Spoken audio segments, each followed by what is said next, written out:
Champions ট্রফিতে হারের মধ্য দিয়ে বাংলাদেশের যাত্রা শুরু। তাওহিদ হৃদয়ের অনবদ্য সেঞ্চুরি আর জাকের আলীর মাটি কামড়ানো ইনিংস ছাড়া কিছুই চোখে পড়েনি ম্যাচটিতে। তবুও আশার বুক বেঁধে টাইগারদের খেলা দেখতে মুখিয়ে থাকে এদেশের আবেগী কোটি দর্শক। স্বপ্ন বুনছে সামনের ম্যাচগুলো জেতার, তাই সেমিফাইনালে ওঠার সম্ভাবনা নিয়ে আলোচনা না হওয়ার কোনো কারণই নেই।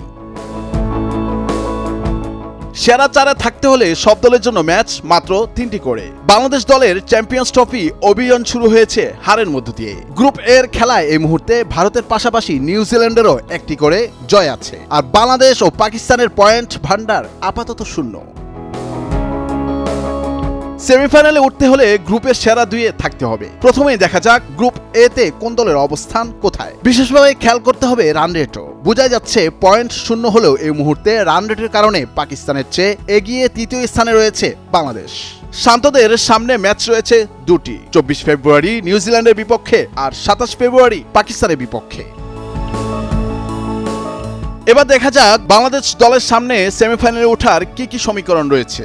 সেমির লড়াইয়ে শান্তদের জন্য রয়েছে 3টি সমীকরণ। 1 নম্বর হলো বাকি 2 ম্যাচই জিততে হবে। বাংলাদেশ যদি নিউজিল্যান্ড পাকিস্তান 2 দলের বিপক্ষে যেতে পয়েন্ট হবে 4। এরই মাঝে 1 ম্যাচ জিতে ফেলা ভারত ও নিউজিল্যান্ড যদি আরো 1টি করে ম্যাচ জেতে তবে তাদের পয়েন্ট হবে 4। সেক্ষেত্রে সেরা 2 দল নির্ধারণ হবে রান রেটের ভিত্তিতে, আর রান রেট নির্ভর করবে বাকি ম্যাচগুলোর জয় পরাজয়ের ব্যবধানের ভিত্তিতে।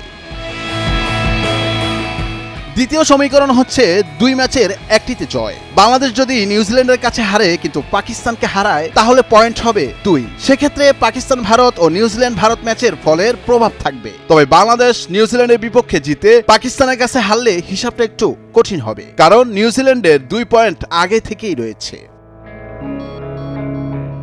3 নম্বর সমীকরণ হচ্ছে পাকিস্তান ভারত ম্যাচের সমীকরণ। পাকিস্তান যদি 23 ফেব্রুয়ারি ভারতের কাছে হারে তাহলে বাংলাদেশ দলের সামনে সেমিফাইনালে ওঠার সম্ভাবনা বাড়বে। নেট রান রেট তখন বড় প্রভাবক হয়ে উঠবে। আর যদি পাকিস্তান দল ভারতের বিপক্ষে জিতে যায় তাহলে বাংলাদেশের পথ একটু কঠিন হয়ে যাবে।